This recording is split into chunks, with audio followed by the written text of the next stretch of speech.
welcome back to my channel. This video for KSET and UGC NET students, paper 1 people development and environmental. So ಈ ವಿಡಿಯೋದಲ್ಲಿ ನಾನು last year ಅಥವಾ before 5 years back ಏನೇನು ಕ್ವಶನ್ಸ್ನ ಕೇಳಿದ್ದಾರೆ MCQ with solution ಜೊತೆಗೆ ಈ ವಿಡಿಯೋದಲ್ಲಿ ಬಂದಿದ್ದೀನಿ. ಸೊ ಹಾಗೆ ಬನ್ನಿ ವಿತ್ ಇಯರ್ನ ಮೆನ್ಷನ್ ಮಾಡಿ ಯಾವ್ಯಾವ ಇಯರಲ್ಲಿ ಕೇಳಿದ್ದಾರೆ ಅಂತ ಹೇಳ್ತಾ ಹೋಗ್ತೀನಿ. So first question, the concept of sustainable development was popularized by which report? The concept of sustainable development was popularized by which report? So ಈ ಕ್ವಶನ್ ಬಂದು ನಮಗೆ UGC NET. ಸೊ ಈ ಕ್ವಶನ್ ಬಂದು ನಮಗೆ UGC NET 2012 ಕೇಳಿರ್ತಾರೆ. So this question is asking in UGC NET 2012 and KSET 2018. KSET 2018. So this year asking this question, the concept of sustainable development was popularized by which report? A. Stockholm report. B. Burdenland report. C. Kaito report. D.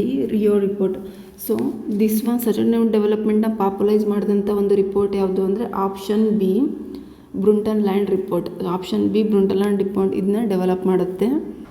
So ಇದನ್ನು 1987 option B ಏನಿದೆಯಲ್ಲ 1897 ಬ್ರುಂಟನ್ಲ್ಯಾಂಡ್ report ಈ sustainable ಡೆವಲಪ್ಮೆಂಟನ್ನು ಪಾಪ್ಯುಲೈಸ್ ಮಾಡಿ ರಿಪೋರ್ಟ್ನ ಮಾಡುತ್ತೆ ಆ concept ಬಗ್ಗೆ.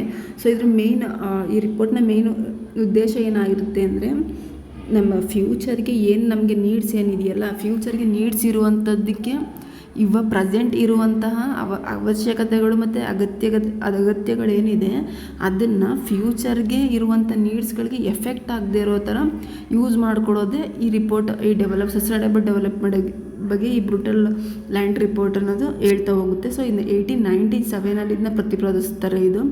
So sustainable development ಅಂತಂದರೆ ಇದು ಬಂದು ಬ್ರುಟಲ್ ಲ್ಯಾಂಡ್ ರಿಪೋರ್ಟ್ ಆಗಿರುತ್ತೆ. So next second question is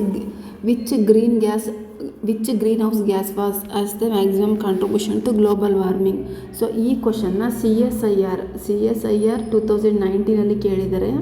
ಹಾಗೆ UGC NET 2020 UGCಲಿ 2020 ಕೇಳಿದ್ದಾರೆ. ಸೊ ನೆನ್ಪಿಟ್ಕೊಳ್ಳಿ, CSIR 2019, UGC NET 2020 ಕೇಳಿದ್ದಾರೆ. So which green house gas has the maximum contribution to global warming ಅಂದರೆ option C carbon dioxide CO2. So ಯಾಕಂದರೆ ನಮ್ಗೆ ಗೊತ್ತಿರೋಗೆ ದಿನನಿತ್ಯ ಕಲ್ಲಿದ್ದಲಾಗಿರ್ಬೋದು, petrol ಆಗಿರ್ಬೋದು, ಡೀಸೆಲ್ ಆಗಿರ್ಬೋದು, ಆ ವಾಹನಗಳ ವೆಹಿಕಲ್ಸಿಂದ ಅದು ಹೀಟಪ್ ಜಾಸ್ತಿಯಾಗಿ CO2 ಅತಿ ಹೆಚ್ಚಾಗಿ ಪ್ರೊಡ್ಯೂಸ್ ಆಗೋ ಕಾರಣ ಗ್ಲೋಬಲ್ ವಾರ್ಮಿಂಗಲ್ಲಿ ಗ್ರೀನ್ ಹೌಸ್ ಗ್ಯಾಸ್ ಎಫೆಕ್ಟ್ ಆಗ್ತಿದೆ. ಸೊ ಅದೆಲ್ಲ ಗೊತ್ತಿರೋ ವಿಷಯನೇ. ಸೊ ಇದಕ್ಕೆ ಕರೆಕ್ಟ್ ಆಪ್ಷನ್ ಬಂದು carbon dioxide CO2. So next third question ಹೋಗೋದಾದರೆ, ಸೊ ಮೂರನೇ question, Chipko movement is associated with. So ಈ ಕ್ವಶನ್ನ ಮೇಯ್ನಾಗಿ ನಮಗೆ UGC NET 2014 ಹಾಗೆ KSET 2021 ಕೇಳಿದ್ದಾರೆ. KSET 2021 ಕೇಳಿದ್ದಾರೆ, ನೆನ್ಪಿಟ್ಕೊಳ್ಳಿ. ಸೊ ಚಿಪ್ಕೋ ಮೊಮೆಂಟ್ ಅಂದರೆ ನಮಗೆಲ್ಲ ಗೊತ್ತಿರುವಾಗಿದ್ದು ಫಾರೆಸ್ಟ್ ಕನ್ಸರ್ವೇಷನ್ ಅಂದರೆ ಉತ್ತರಾಖಂಡದಲ್ಲಿ ಮರಗಳನ್ನ ಕಡಿಯೋದನ್ನ ತಡೆಯೋಕ್ಕೋಸ್ಕರ ಶುರು ಮಾಡಿದಂಥ ಚಳುವಳಿಯೇ ಚಿಪ್ಕೋ ಚಳುವಳಿ. ಇದರಲ್ಲಿ ಅತಿ ಹೆಚ್ಚಾಗಿ ಫೇಮಸ್ ಆದಂಥ ವ್ಯಕ್ತಿಗಳು ಬಂದು ಸುಂದರ್ಲಾಲ್ ಬಹುಗುಣ ಹಾಗೆ ಗೌರವ್ ದೇವಿಯವರು. ಸೊ ಇವರಿಬ್ಬರು ತುಂಬ ಅತಿ ಹೆಚ್ಚಾಗಿ ಇದಕ್ಕೆ ಏನು ಚಿಪ್ಕೋ ಚಳುವಳಿಗೆ ಅತಿ ಹೆಚ್ಚಾಗಿ ಫೇಮಸ್ ಆದಂಥ ಅತಿ ಹೆಚ್ಚಾಗಿ ಇನ್ವಾಲ್ವ್ಮೆಂಟ್ ಆದಂಥ ವ್ಯಕ್ತಿಗಳು. ಸೊ ಇದು ಬಂದು ಫಾರೆಸ್ಟ್ ಕನ್ಸರ್ವೇಷನ್ ಆಗಿರುತ್ತೆ. ಉತ್ತರಾಖಂಡದಲ್ಲಿ ನಡೀತಿರುವಂಥ ಮರಗಳನ್ನ ಏನು ಕಡಿಯೋದನ್ನ ತಡೆಯೋದಕ್ಕೆ ಅಂತ ಶುರುವಾದಂಥ ಒಂದು ಮೊಮೆಂಟ್ ಇದು. ಸೊ ನೆಕ್ಸ್ಟ್ ಫೋರ್ತ್ ಕ್ವಶನ್ ಬಂದು the term bio university hotspot was introduced by. So ಇದನ್ನು UGC NET 2014 ಕೇಳಿದ್ದಾರೆ.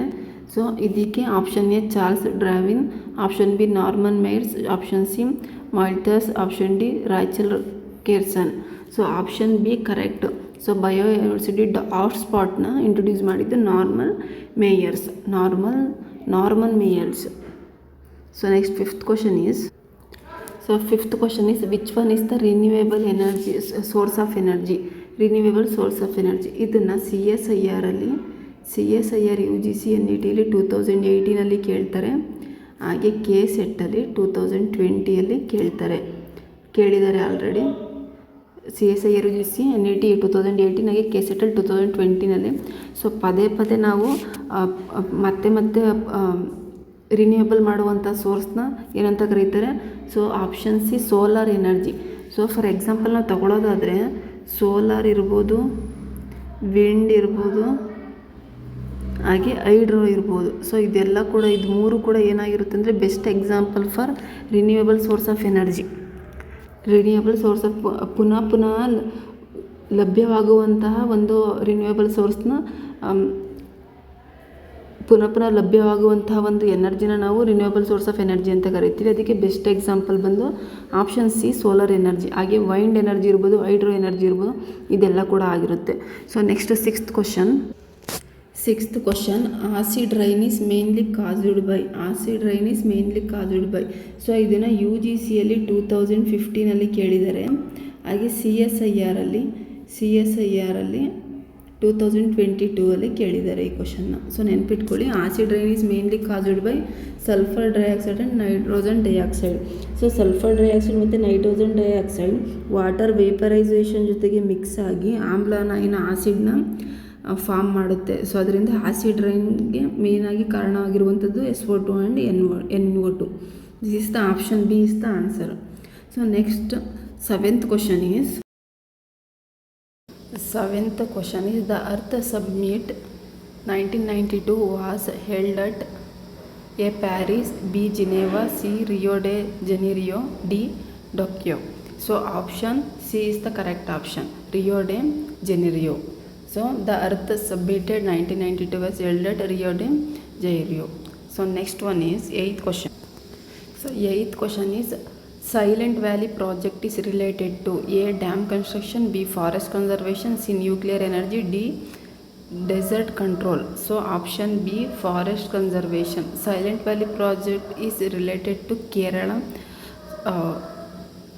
ಸೊ ಇದು ಕೇರಳದಲ್ಲಿ ಶುರುವಾದಂಥ ಒಂದು ಪ್ರಾಜೆಕ್ಟ್ ಇದು ಹೈಡ್ರೋ ಎಲೆಕ್ಟ್ರಿಸಿಟಿ ಪ್ರಾಜೆಕ್ಟ್ ಮೇಲೆ ಶುರುವಾದಂಥ ಒಂದು ಕನ್ಸರ್ವೇಷನ್. ಇದು ಅದನ್ನ ಫಾರೆಸ್ಟ್ ಕನ್ಸರ್ವೇಷನ್. ಸೊ ಬಯೋಡೈವರ್ಸಿಟಿನ ಸೇವ್ ಮಾಡೋದಕ್ಕೆ ಅಂತ ಶುರು ಮಾಡಿದಂಥ ಒಂದು ಪ್ರಾಜೆಕ್ಟ್ ಇದು. ಅದೇ ಸೈಲೆಂಟ್ ವ್ಯಾಲಿ ಪ್ರಾಜೆಕ್ಟ್. ಇದು ಶುರುವಾಗಿದ್ದು ಕೇರಳದಲ್ಲಿ. So next ninth question is which layer protects Earth from ultraviolet rays? Option A troposphere, B ozone layer, C mesosphere, D ionosphere. We know that everyone this answer option B ozone layer. So next 10th question. So 10th question ಬಂದು UGC NET 2019 June 2019 ಕೇಳಿದ್ದಾರೆ. So question ಬಂದು the main objective of environmental education is A. Industrialisation, B. Profit earning, C. Environmental awareness, D. Urbanisation. Option C environmental awareness. So ಇದು UGC NET June 2019 ಕೇಳಿರುವಂಥ question. So next 11th question which among the following is not a greenhouse gas? So ಈ ಕ್ವಶನ್ನ CSIR NET 2020 ಕೇಳಿದ್ದಾರೆ. So ನೆನ್ಪಿಟ್ಕೊಳ್ಳಿ. So option A methane, B nitrous oxide, C argon, D carbon dioxide. We know easily this one which is not a related to green house gas. Argon is not related to greenhouse gases. Methane, nitrous oxide, carbon dioxide, we know they are all related to greenhouse gas. So option C is the correct option. So next 12th question. So 12th question is Agenda 21 is associated with. We know that in 1992 Earth Summit is Agenda 21 is the global action. Agenda 21 is the global action for sustainable development of the forward for sustainable development. So sustainable ಡೆವಲಪ್ಮೆಂಟ್ಗೋಸ್ಕರ ಅಂತ form ಆದಂಥ ಒಂದು earth ಸಮ್ಮಿಟೇ agenda 21. ಇದು 1992 summit ಆಯಿತು. So ಇದಕ್ಕೆ option B is the correct option. Kyoto protocol ಅಲ್ಲ, Montreal protocol no, Ramsar convention no. This is agenda 21 is associated with Earth Summit in 1992. So main theme for sustainable development ಅಂದರೆ ಸುಸ್ಥಿರವಾಗಿರುವಂಥ ಒಂದು ಡೆವಲಪ್ಮೆಂಟ್ಗೋಸ್ಕರ ಮಾಡಿರುವಂಥ ಒಂದು committee. So next 13th question. The term ecological footprint is referred to. Option A water pollution, option B human demand on ecosystem, C forest density, D population growth. Option B human demand on ecosystem.